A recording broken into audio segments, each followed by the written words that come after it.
As expected, former President Trump's legal team has filed an appeal and granted a stay following a Cook County judge's ruling to remove his name from the Illinois presidential primary ballot.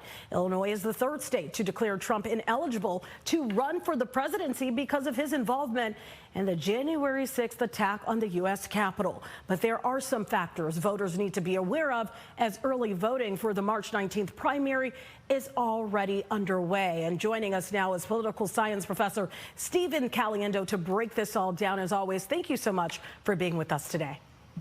It's my pleasure, Tia. It's nice to see you. Yeah, let's get into it. It's great to see you, too. Cook County Judge Tracy Porter acknowledged her ruling likely won't be the final word on this matter, and now Trump has filed an appeal, which we now know has led to a stay, which means his name for now at least stays on the ballot. What could happen next in all of this?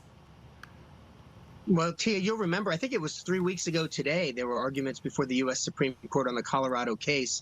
And while that was an argument about whether or not the president could be kept off the ballot in Colorado, it really has wide sweeping implications for other states. And that's certainly what Judge Porter was referring to. So we have to wait until the Supreme Court rules. In the matter of Illinois, of course, the Trump team has filed their appeal today. They're certainly appealing the judge's ruling. And so we'll see where it goes from here. But as you said, early voting is underway. Mail-in ballots are out. And so it does get complicated at this point. It's interesting that you bring up Colorado because really time is of the essence here. The clock is ticking for the Supreme Court to rule on the Colorado question. Given that Colorado's primary election is Tuesday, what happens if a ruling doesn't come down in time? Well, the ballots are printed, and again, early voting has started in Colorado as well. And so, I think Judge Porter was pretty clear in her ruling about Illinois yesterday that even if the name can't be taken off the ballot, any votes for that, the candidate, in this case, former President Trump, should be suppressed. That is, they can't count. But this is a really interesting part of this, Tia. As you know, when we vote in a primary, we're not really voting for the presidential candidates. We're voting for delegates who pledge themselves to those candidates to be selected to the national conventions next summer. And that's where the actual voting takes place. It takes place by the delegates. And so even if President Trump is struck not on the Illinois ballot, at least 51 of the 64 delegates can still go because they'll be elected with the rest of the primaries when we vote in March. Now we know this is supposed to happen after the primary, and I'm talking about the Supreme Court setting April arguments over whether Trump can be prosecuted for election interference. Any idea how this could possibly go?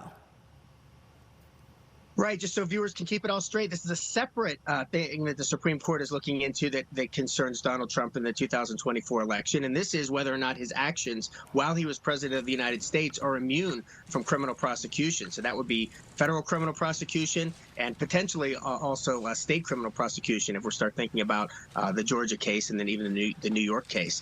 And so that will matter a lot. I think it's going to matter to voters. Some voters aren't going to mind one way or the other. They wouldn't vote for Donald Trump anyway, or they'll vote for him no matter what.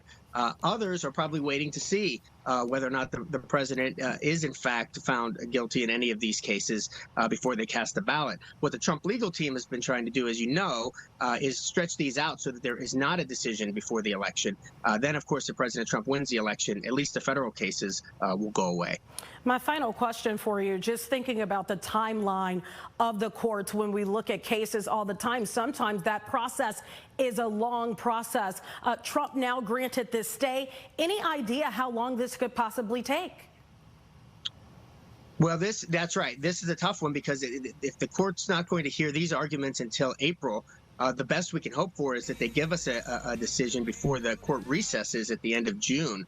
They don't have to do that, of course. They can take it until they get back together in October. I don't think they will do that. They've signaled that they understand the timeline. So now we're talking about a decision at the end of June, assuming if President Trump loses, which means that these prosecutions these trials can continue. Then we're still. We have weeks out for jury selection and preparation before the trial takes place, and then, of course, a decision by the jury. So we're really getting close to that Labor Day sort of semi-magical date where the Justice Department really doesn't like to do politically oriented trials near elections, and so we're getting down to the wire. Yes, we are, and we'll be watching all the way throughout that process. Thank you so much, Professor Caliendo. You always break it down so all of us, even those that may not know everything about this stuff, can understand. Thank you so much for being with us. I'm happy to be with you. Thank you. All right, thank you. Terrence, I'll send it back to you. Yeah.